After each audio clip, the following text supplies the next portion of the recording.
It is decision day in the NBA as the deadline for all team and player options has just passed us. And one particular swaggy and controversial member of the Sixers team elected that he will be sticking around for one more year. That's right, Kelly Oubre Jr. has agreed to return to the Philadelphia 76ers, exercising his player option for roughly $8 million there. I want to discuss for what this means to the Sixers from a roster building standpoint, my feelings on Oubre sticking around for another season, and everything else with this team. Now, we got a couple other players that I want to dive into as well. Eric Gordon is a guy who did opt out, but don't let that be the end of Eric Gordon just yet, as there is a way where they can kind of, we scratch your back, you scratch ours, by getting that money off the books, give him a veteran's minimum, and that he can end up getting a pay raise because the salary cap increases. I'm going to dive into that in a separate video. A couple other players that I do want to mention, but do want to start with the top topic here, which is, of course, Philadelphia 76ers forward Kelly Oubre Jr. is picking up his $8.4 million player option for next season to return to the team, sources tell ESPN. Now, to reflect on Kelly's season last year,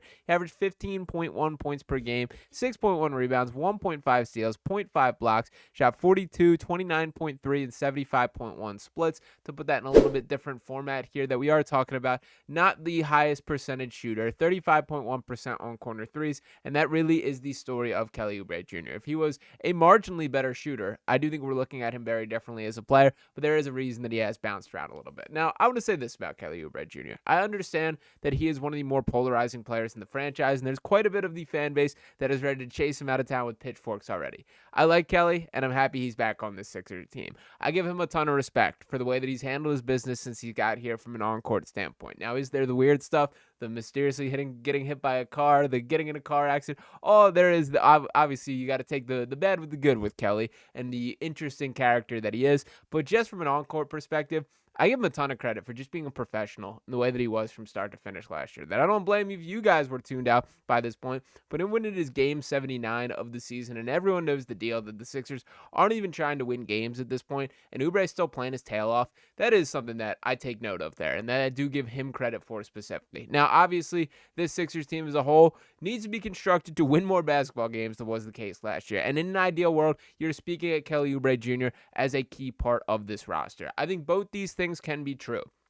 That during his tenure in Philadelphia, the role that Kelly Oubre Jr. has been asked to fill has been too large for him. I also think he can be a contributor on a contending team, a team with the intentions of winning in a way that he sort of has already. Like, let's not forget that Knicks series, how well that Kelly Oubre Jr. did play, particularly guarding Jalen Brunson. And his defensive growth is something that I do think is incredibly notable, particularly smaller guards. He's very effective at using his plus wingspan to just swallow them up, be annoying, poking, prodding at the ball. And then from an offensive standpoint, yes, the shooting, it sucks there. I wish it was better. There's probably no world in which he takes a stride forward to the level that it greatly helps this team. And to reflect on his full stats overall here that we are talking about with Kelly, that for his career is a 32.5% three-point shooter. He shot 29.3% last year, 31.1% in his first season with Philly there. He shot as well as 35.2% over a season. If we can get something close to that, that's a big leap. And I am hopeful that if there is better spacing, if Joel Embiid can return to the floor, these are huge ifs that we're relying on,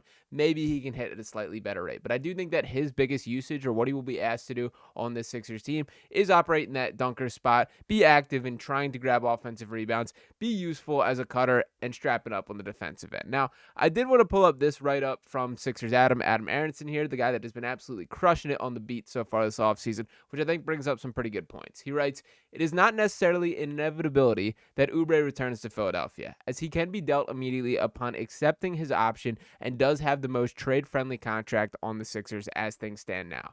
But for a versatile defensive wing with secondary scoring chops who made major strides as a decision-maker last season, that $8.3 million is a valuable figure for the time being. The Sixers can enter the 25-26 season knowing that they have a quality two-way contributor on the wing, making a reasonable amount of money. And for a team that has experienced excessive turnover in recent years, it can only help to keep someone with a real sense of familiarity around. However, the extent to which Oubre can be relied on as extremely inconsistent three-point shooter whose decision-making does remain suspect is up for debate. And given the structure of the Sixers salary cap sheet, the three max contracts on the books, even someone making $8.3 million must be an absolute critical component of the rotation." So a lot of good points here, and the number one that I think it's important to lead with we can trade Kelly Oubre. And that is a key factor, that as we've sort of pieced together the cap sheet and figured out what is the financial outlook for this Sixers team, a lot of it was dependent on these decisions. And to sort of reflect on what those specific options were, that Kelly Oubre Jr. had the player option. Once again, it was his choice. Andre Drummond also opted in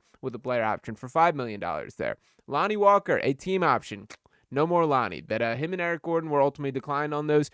And Eric Gordon, we kind of have a slightly different conversation. I also want to mention Jared Butler, this guy who got his option declined. We now know that those factors are to be true. So with that in mind here, when we get to the trade machine, we're trying to make things work and figure out how to build a roster. I do think it's important to note and remember that it takes money. You have to send money out to bring money in. You have to match salaries. Those are the NBA rules that you do have to play by. And Kelly Oubre could end up being helpful in that. Now, I don't want to put the cart before the horse here, that I do think that for the short term, Kelly Oubre will be playing on day one for the Sixers team. That I would be pretty surprised if there is movement this offseason. I think it's more likely that we're having this conversation as a trade chip leading up to the deadline. But again, I'm thankful that Kelly Oubre Jr. is back, and there is a bit of a chip on the shoulder way that he plays that I do think is valuable as well. Let's not forget this famous moment last year, as we had a couple with Kelly of him and Embiid going right at each other in the huddle on the sideline there. Now, to set the scene and how all this went down, I forget who exactly turned the ball over on the play. I don't think it was either Embiid or Oubre, but those were the two that were closest to the top of the key, which in basketball terms means your job as this fast break starts is to stop ball. Be the guy that is cutting off the dribble there, stopping the fast break, slowing things down. And of course, that was Oubre and Embiid. And in fairness, both of them sort of dogged it here. Now, for Oubre specifically, he was doing his best. I honestly didn't have an issue with Kelly on the play. I had more of an issue with Joel, and that sort of is very relevant to this whole conversation. But Kelly sort of steered him into Joel. And again, that is good basketball sense there, that you are steering him to the shot blocker, that it is Joel Embiid's job on the Sixers team to clean things up for guys attacking the rim here. And that is what Kelly tried to do. Ultimately, Joel got Euro stepped on, didn't give a strong effort whatsoever himself. That I did think it was a far more embarrassing effort level from Joel in this case than it was Kelly. Then it is a timeout. They walk over to the sideline, and Joel, for everyone to see, sort of does an impression of Kelly running back in like slow motion, at which point Kelly shoots up off the bench and gets right in his face, basically saying something along the lines of, I'm the one busting it on an every night basis. You're the dude who's barely been here, and you're coming at me. And I wholeheartedly agree with Kelly. I love that he said it. I love that he has that mentality, and I think the fact that he could clean things up after the fact to act like it's a non-issue, this all speaks well to who he is as a basketball player and how he's important to this Sixers team.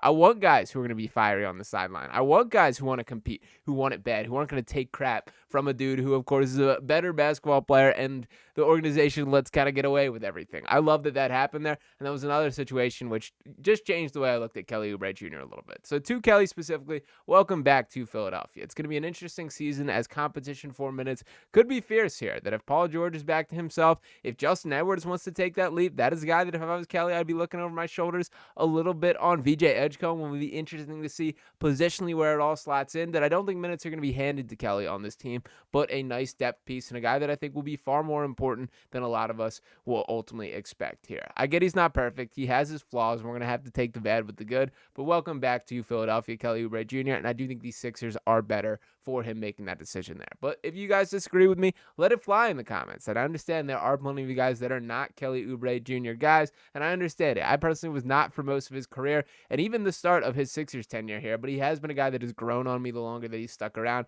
and I'm glad that that gets to continue there. So make sure you are dropping those thoughts below. Appreciate you guys for tuning into this video here. If you have not already, make sure you're hitting that subscribe button. Drop a like on this video, your thoughts below, and I'll be back talking with you next time right here on Sixers Digest. Peace.